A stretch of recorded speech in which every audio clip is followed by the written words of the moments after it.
conflit de valeurs qui, pour le coup, est forte en France.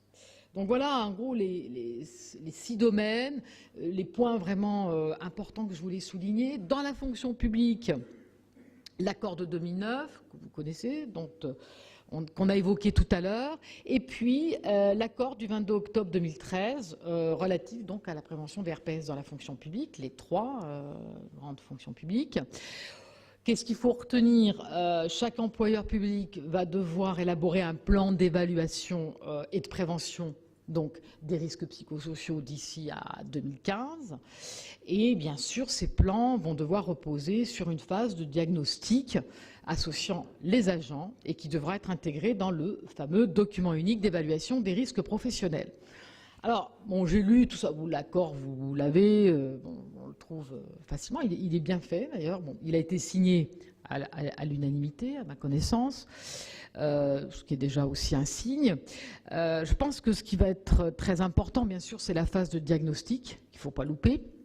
Et ce que je vous disais tout à l'heure, bien la mettre au bon niveau, hein. Donc, cette notion de gouvernance, si le problème n'est pas pris en compte au plus haut niveau par tout le monde, par tous les acteurs, alors ça c'est très RSE, les parties prenantes. On est dans une fonction publique territoriale, on sait tous que la gouvernance, il y a les élus, il y a les agents, il y a les usagers. Voilà. Quelles sont les parties prenantes? Dans une entreprise, on va avoir les actionnaires, on va avoir les fournisseurs, les sous-traitants. Voilà. Donc ça, c'est vraiment, c'est mon dada, j'allais dire, puisque c'est vraiment ce que j'enseigne. Et je crois que si on n'a pas cette approche-là, on va louper une étape et ça ne sera pas efficient. Bon, donc analyser quels sont les acteurs concernés et les attentes de chacun, au fond. Parce que ça ne va pas engendrer les mêmes plans d'action ni les mêmes risques selon les postes et les organisations. Donc je pense que dans ce qu'il faut retenir pour mener ces plans, il y a cette notion-là. Une deuxième notion qui me semble très importante, c'est la pluridisciplinarité. Ce n'est pas un sujet qu'on peut appréhender par un seul angle. Donc, au fond, sont concernés, outre la direction, bien sûr, les DRH sont généralement dans les premiers, parce que tous les process RH sont importants dans les plans de prévention qu'on peut pouvoir mettre en place. Les partenaires sociaux, qui doivent être absolument systématiquement, bien sûr, associés et même vraiment partie prenante dans toute la façon dont vont être menés les travaux. Mais aussi l'ensemble du personnel, donc tout ce qui est expression directe des salariés ou des agents est important. Donc il faut vraiment que tout le monde soit associé. Et après, en termes de discipline, les médecins. Donc il y a un aspect médical, les psychologues. Voilà, moi j'ai travaillé pas mal avec des médecins. C'est pas mon métier, c'est pas ma discipline. Moi je suis juriste.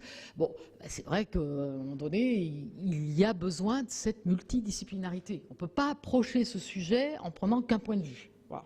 On risque de dire des bêtises ou de passer à côté des choses importantes. Donc il faut vraiment avoir en tête tous ces acteurs, bien les lister. Ils existent dans toutes les grosses organisations. Et associer effectivement tout le monde. Ça me paraît vraiment important. Ensuite, il faut avoir des vrais systèmes d'indicateurs appropriés à chaque organisation et que l'on va suivre. Donc voilà ce que prévoit en tout cas cet accord qui est assez étoffé avec des axes, mise en œuvre des plans de prévention, des aspects méthodologiques. On propose des méthodologies, donc il y a quand même une aide technique qui est donnée par cet accord. Maintenant, moi je suggère toujours de s'entourer aussi d'experts comme l'ANACT ou les ARACT, les agences régionales d'amélioration des conditions de travail. D'ailleurs, la plupart des organisations, c'est ce qu'elles ont fait. Moi, quand on a mené ce travail dans un groupe comme le groupe ONED, mais c'est un groupe privé, mais on a travaillé avec l'agence, l'ARACT et l'ANACT, qui ont été très précieux. Donc, il ne faut pas hésiter, je pense, à s'entourer des bonnes expertises, parce qu'une fois de plus, on risque de passer à côté de choses importantes, et bien analyser tous les fameux 6 domaines. L'organisation du travail, les conditions de travail, les relations sociales, donc l'influence des facteurs ambiants, le contexte, etc. etc., etc. Voilà, donc, je ne vais pas... je répondrai sans doute après à des questions sur ce sujet-là, mais voilà, en gros... ce qui va être important dans cet accord, qui est intervenu après le rapport. Nous avions auditionné donc M. Verdier, à l'époque, je ne sais plus s'il est toujours, mais qui était directeur général de tous les services de la fonction publique. Et donc, la ville de Clermont-Ferrand, je pourrais vous en dire un mot de l'expérience qu'ils ont menée depuis 2005, autour de la prévention des risques psychosociaux. Ils ont intégré tout le monde, les usagers, avec des systèmes d'alerte et 3 niveaux. Donc l'urgence, la veille et donc la situation courante. Donc l'urgence quand il y a vraiment un cas grave. Donc, et ça c'est important, c'est vraiment les mécanismes à mettre en place. C'est ça qui est important s'il y a un problème. C'est pas juste réparer quand c'est trop tard. Et ça me fait la transition avec les 3 niveaux de prévention. Ça, c'est vraiment ce qui est important à retenir sur la prévention, puisque c'est le sujet des risques psychosociaux. La prévention primaire, la prévention secondaire, la prévention tertiaire.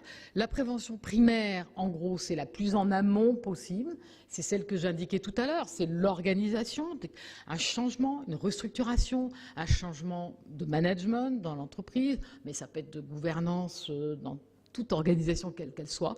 Qu'est-ce que ça va peut-être engendrer sur le travail, sur l'organisation, et tout de suite intégrer les risques que ça va peut-être présenter en termes de charge de travail, les fameux domaines qu'on a évoqués tout à l'heure, de stress, d'exigence émotionnelle, etc. Bon, est-ce que ça va engendrer ou pas des modifications et du coup peut-être des risques sur la façon dont les gens vont travailler.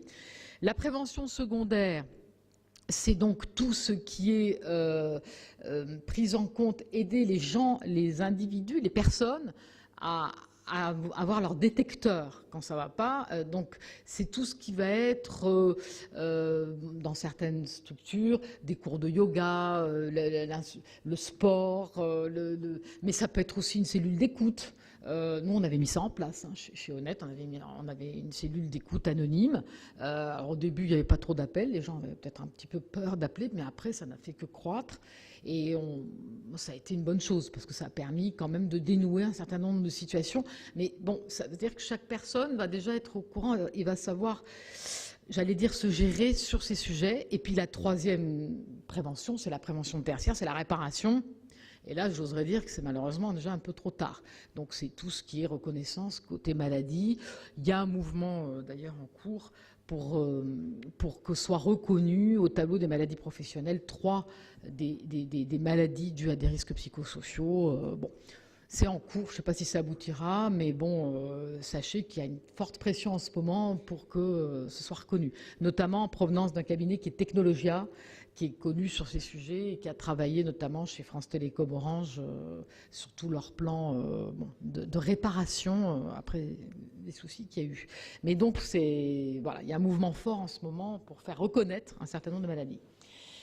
Alors, ce qui me paraît important quand on parle de ces sujets, en soi, c'est ce qu'on a utilisé, nous, en formation. Je dis nous aussi, parce que c'est l'expérience la plus forte que j'ai eue sur le sujet chez Honnête. On a travaillé avec une psychologue du travail. On a fait un séminaire de sensibilisation d'une demi-journée sur tous les cadres du groupe. Et ensuite, ça a été déployé. Pour expliquer ce que c'est. Alors, bon, ce qu'il faut retenir sans entrer dans un cours scientifique de psychologue ou de psychiatre, c'est qu'il y a 2 types de stress. Il y a le stress aigu, parce qu'on va devoir présenter quelque chose en public, parce qu'on a un truc à rendre pour le lendemain. Bon, voilà. Celui-là, c'est un événement ponctuel, exigeant. J'allais dire, c'est le bon stress, on va parfaitement le gérer. Et puis, il y a ce stress chronique, c'est là qu'il y a un problème.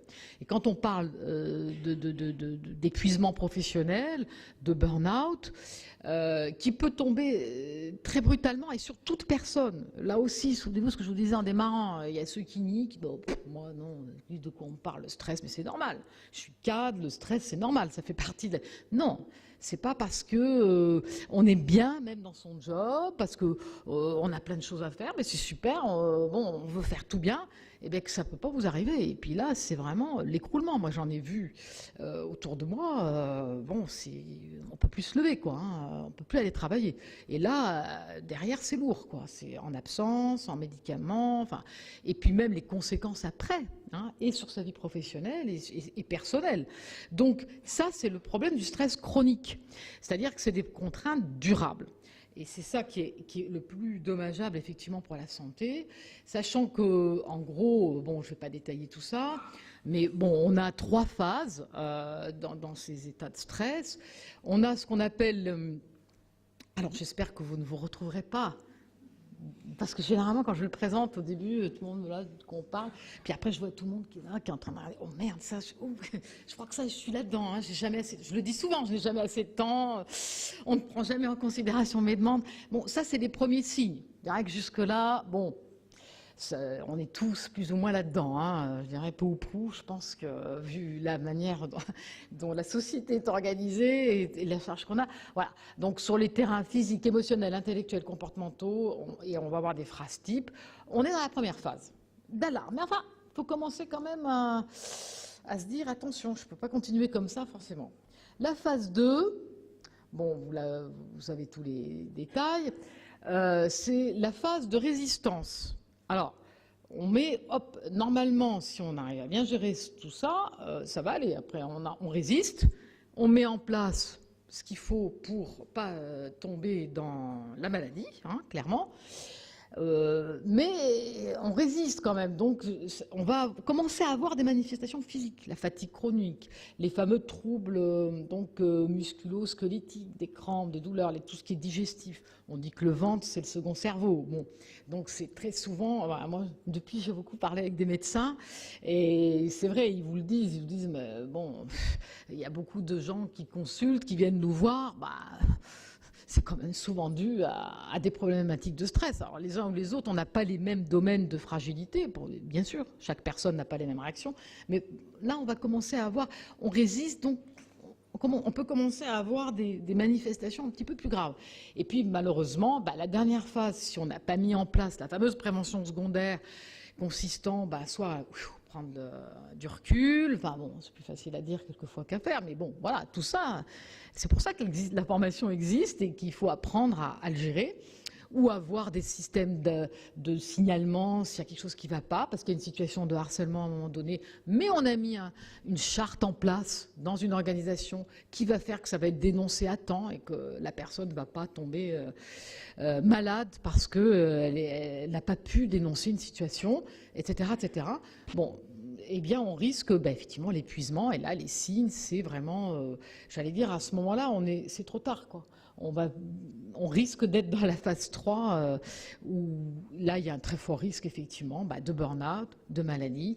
Et c'est souvent l'exclusion, la difficulté à y voir clair, à prendre des décisions, etc. etc. Voilà. Bon, je ne détaille pas plus. Je ne serai pas non plus très longue sur toutes les recommandations. Je vous les ai mises.